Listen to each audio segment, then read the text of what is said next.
What a church. I was here just under 500 days ago. I did a little calculation. And I realized I might need a every 500 days experience in this church because the sense of God's energy and the spiritual vibrancy in this place. I hope you understand what a gift you have here.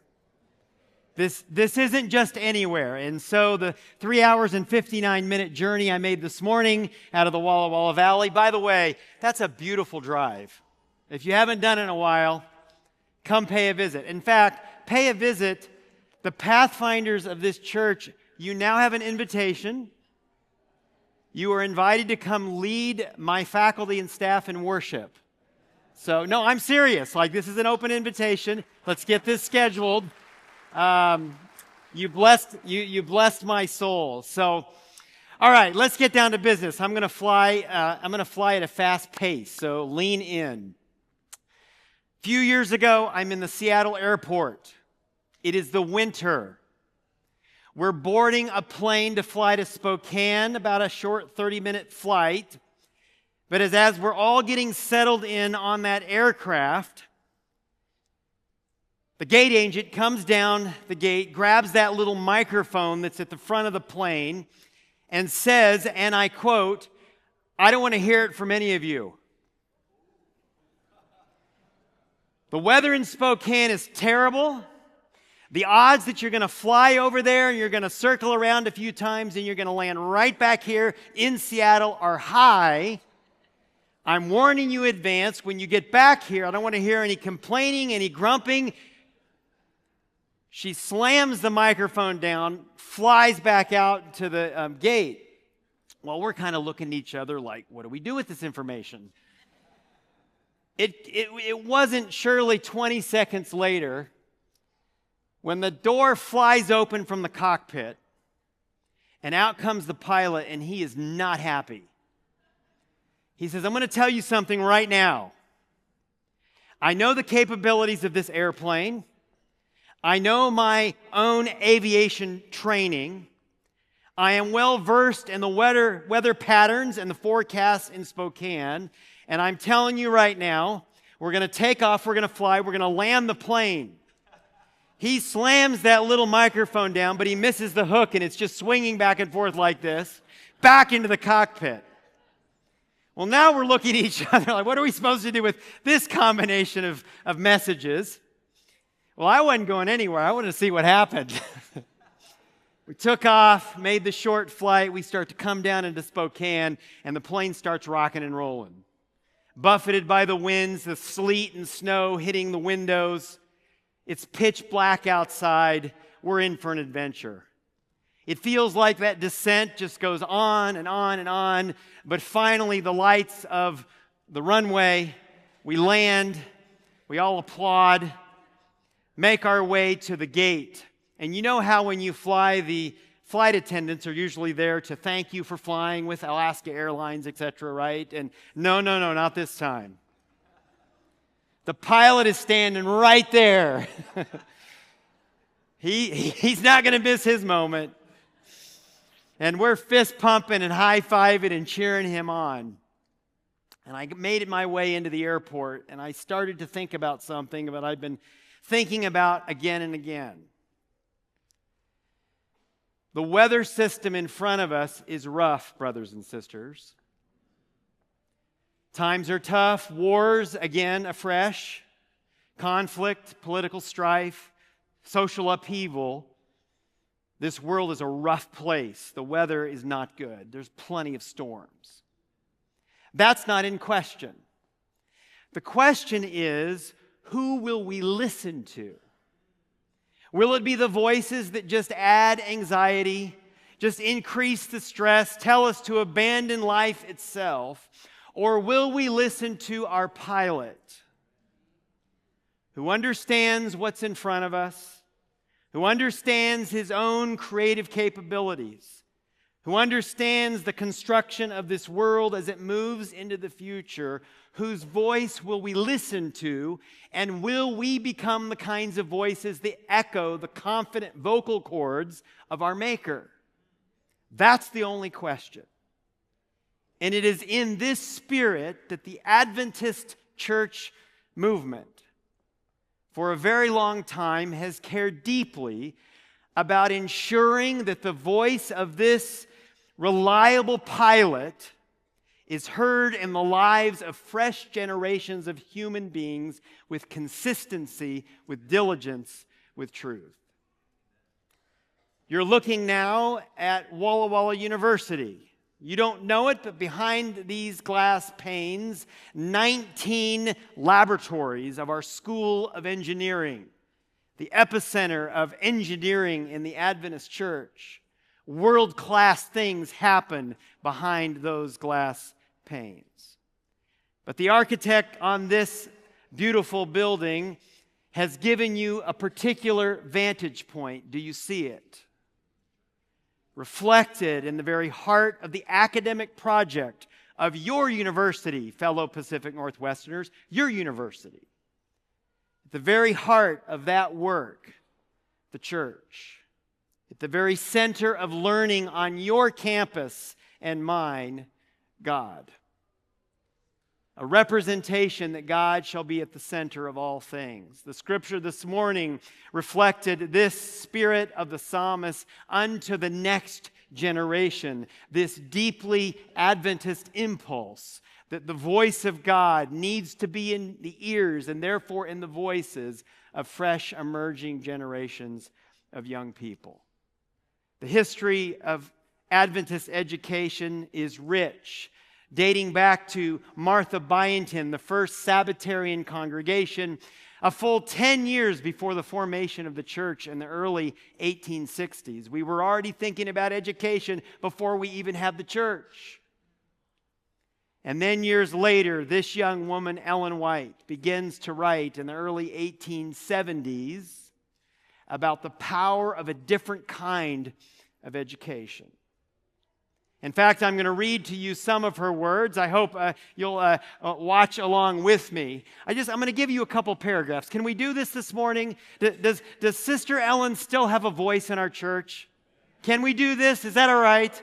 All right, here we go. Every human being, she writes, created in the image of God, is endowed with a power akin to that of the Creator.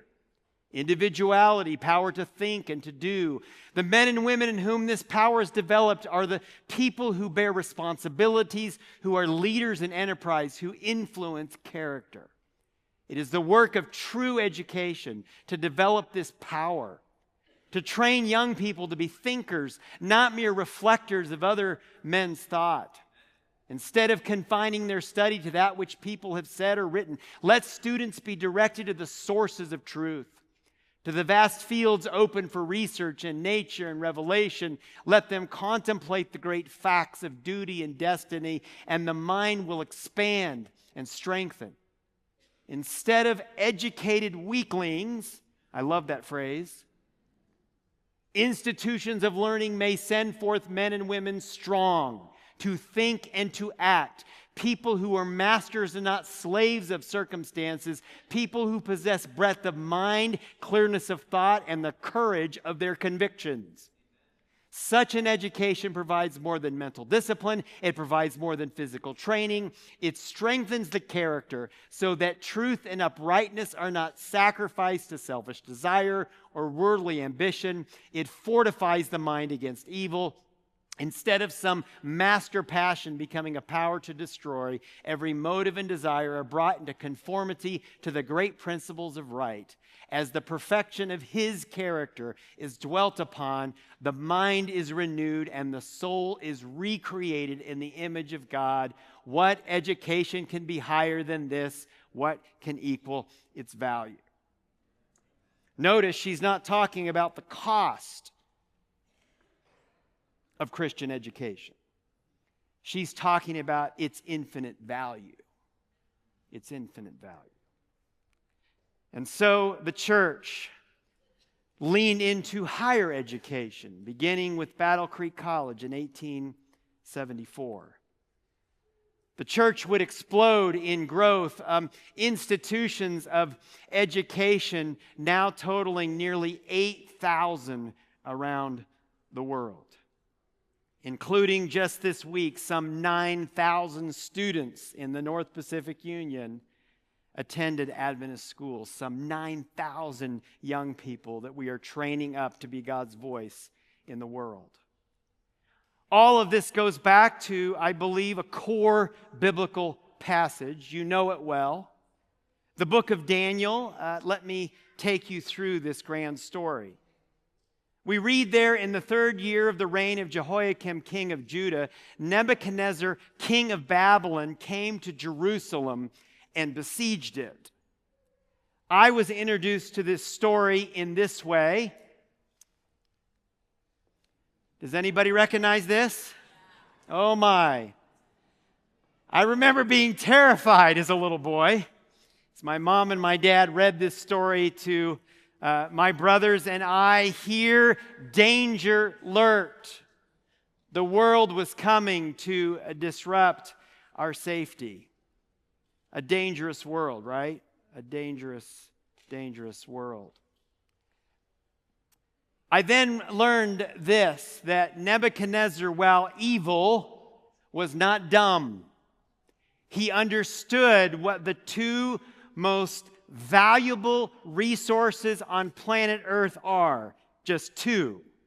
And they're pictured here. One, he came and he stole the articles of the temple that represented a theology, a doctrine, a way of thinking about the world. We might call this ultimate ideas. One of the two most valuable things on planet Earth, ultimate ideas about the world. And secondly, you remember he stole another valuable item, and that is the next generation. Do you remember the story? He took two things, ultimate ideas and the next generation. They land in Babylon. They stand before Nebuchadnezzar, the next generation, coupled with ultimate ideas. Married together in this idea, the University of Babylon. Do you remember the story? The University of Babylon. Nebuchadnezzar introducing to these impressionable young people that he is going to teach them ultimate ideas as he sees it from a Babylonian perspective. But there's a crisis in the cafeteria. Now, this is not the kind of crisis that I deal with from time to time. We didn't like what was for breakfast, or there wasn't enough options for lunch, or the hours weren't quite right for supper. In fact, ultimately, the challenge was not about ingredients in the food. The deeper crisis is that this generation of faithful young people discovered that the cafeteria represented a worldview, an understanding of the globe that they could not absorb, that they could not swallow. Food dedicated to these ideas that were contrary to what they had been taught. And so they stand. There we go. They stand before the powers that be. They are the resistance. Now, I want you to note this little picture that was drawn so many years ago. You'll notice that 3 of the 4 boys are bowed dutifully, but the one boy wearing Walla Walla University green, staring down the powers with that disruptive spirit, the true Walla Walla College posture. You're not going to tell us what to do. And they're willing to risk their lives, brothers and sisters. Reread the story. And they basically say here, we would rather die than go to the wrong university. I'm just reading you the story. Is that not what they're saying? Am I missing what the story's telling us? They would rather be killed by Nebuchadnezzar than enter the wrong undergraduate program. That's exactly what the story is telling us. And what's fascinating is Nebuchadnezzar allows them a different kind of education. There's not a lot of details, but we have this piece of information. To these 4 young men, God gave knowledge and understanding of all kinds of literature and learning, and Daniel could understand visions and dreams of all kinds. I don't know whether it was a different set of professors or different textbooks or exactly how this all was put together, but clearly they pursue a different kind of education. Nebuchadnezzar allows it. And notice, at the end of this undergraduate period, the king talked with them, graduation, and he found none equal. In every matter of wisdom and understanding about which the king questioned them, he found them 10 times better than all the magicians and enchanters in his whole kingdom. So the first lesson I see here about Adventist education, and in particular Adventist higher education, 10 times better. More academic quality is the standard we must shoot for. Well, I'm pleased to report this idea of 10 times better is alive and well at your university in Walla Walla. 10 times better. I mentioned just moments ago our Grand School of Engineering, sending graduates to every named graduate engineering program across the country, working in industry, in government, in high levels. We produce incredibly strong engineers. 10 times better. Dr. Kurt Onthank, currently doing world-renowned research with octopus and ocean life, including students participating with their names on academic papers that are getting recognition around the world. 10 times better. An airport that is 1.25 miles long, paved and grooved, a tower that oversees some 50,000 flight operations every day. I can't travel anywhere, and I travel a fair bit, without bumping into pilots who receive their education at Walla Walla University. Nurses, now a full 4-year program both in College Place and in Portland. Incredibly high pass rates, doing remarkable healthcare work around the globe. All of these professors here pictured in various forms of travel, expertise that produces students well prepared for what comes next. These professors producing film at very high levels. This collection of alums taken just a few months ago by one of our own alums, who is now the secretary of the General Conference, pictured here with alumni doing remarkable things around planet Earth. Every day, someone is sending to me some news clipping of one of the alumni of Walla Walla University, some new job, some new appointment, some new influence that they have in the world. What I am happy to report to you today is that the quality of your university is strong, producing graduates that do extremely well. In fact, I was just talking to a recent alum who is at a big-time name brand university in the country in a graduate program, and he said, Dr. Bryan, I want you to know all of my classmates went to undergraduate schools at the Ivies. Do you know what that means? At the Ivies, the Ivy Leagues. And what strikes me is how I am better prepared than all of them for what we're tackling in front of us. The first standard from Walla Walla University to your school just paces away must be high academic quality that is demonstrably better. This is the lesson of Daniel. But the resistance ultimately is not pitching for just a better education. It's, of course, something much more significant, much more fundamental. And we find these men standing up because they want a different approach to an understanding of what's going on in the world. And you see this play out in the rest of the stories of Daniel. Daniel stands up and explains the dream. One political power after the next, after the next, after the next will come, but it is the rock that will prevail over them all. What is your politics? What is my politics? It better be the rock.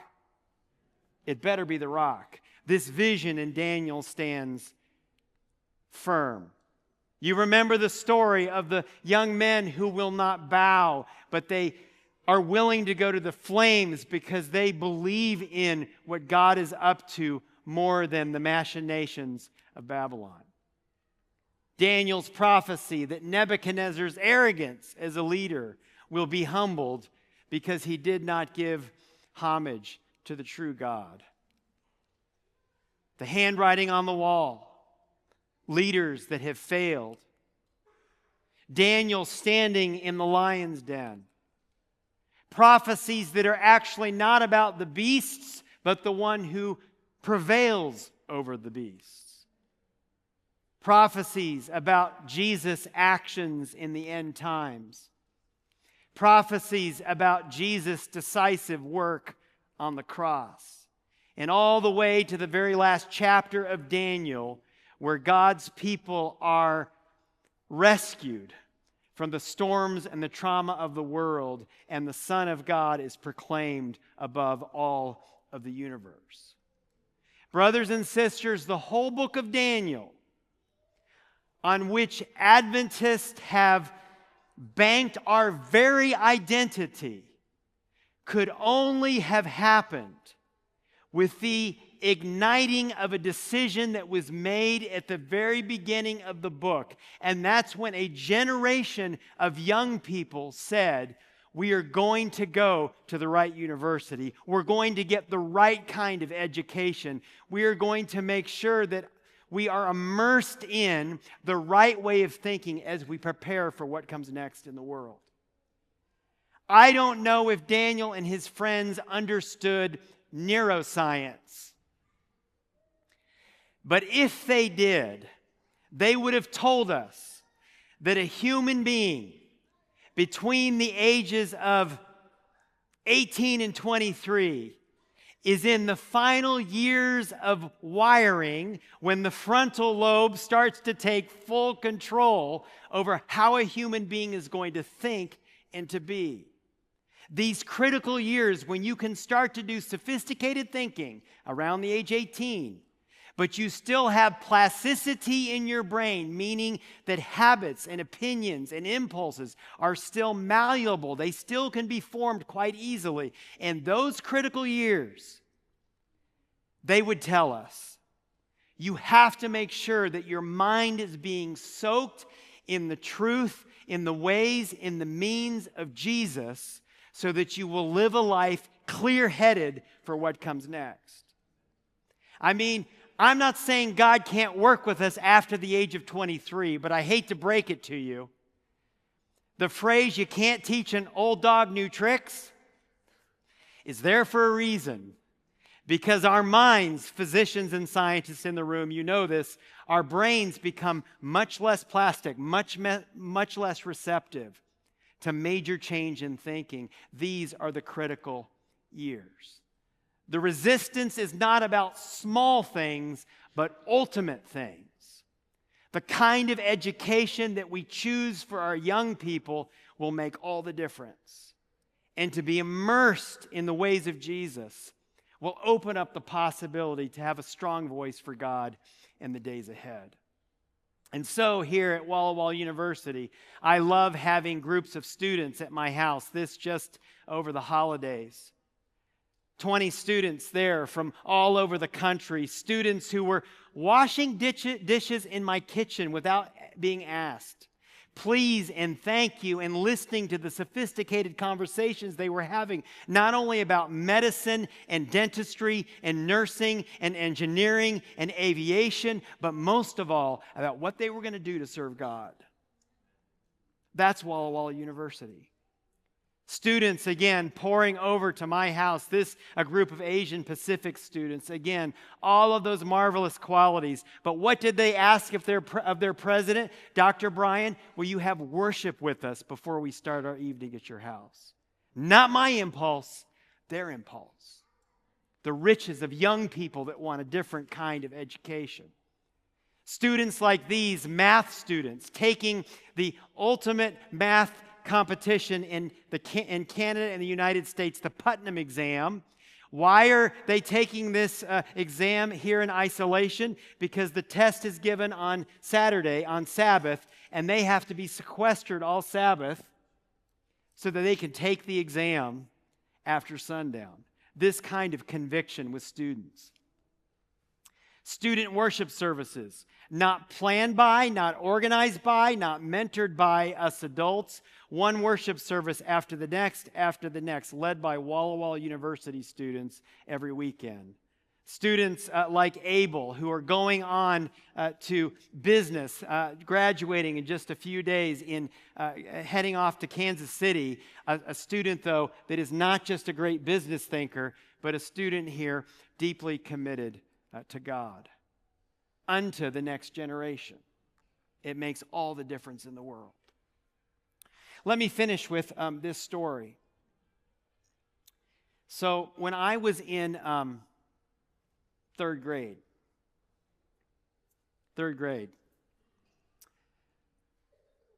we loved our teacher.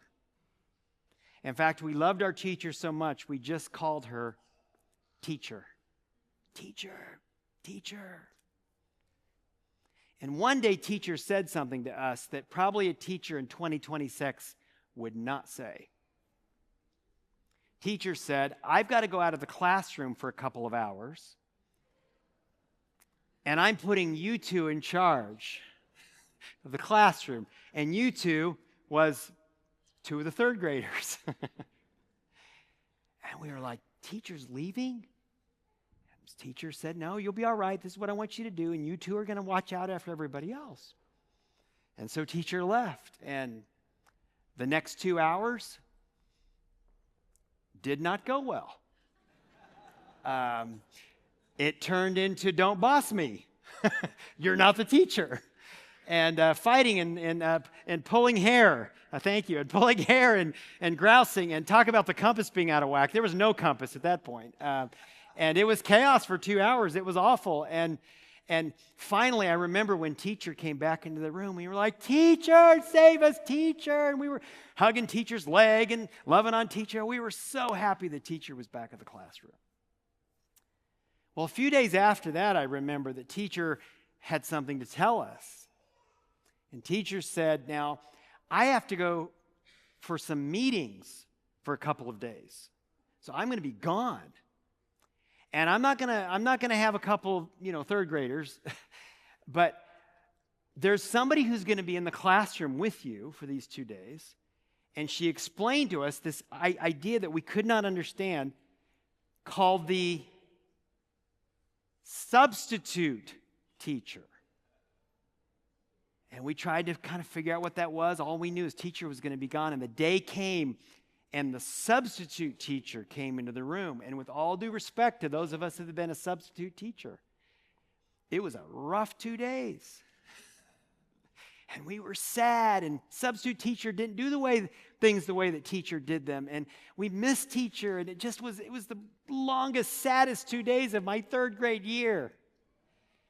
And I remember on the third day when teacher came back in the classroom, we were so happy, and we were loving and hugging on teacher. We were so excited.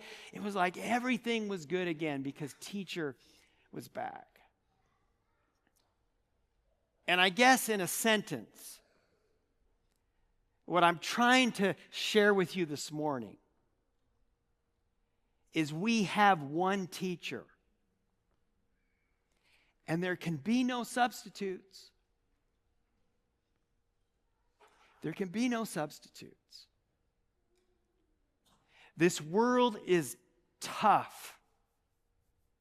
We live on a planet that has so many problems. In our own lives, we have stress. In our state, in our nation, where we work, this is a tough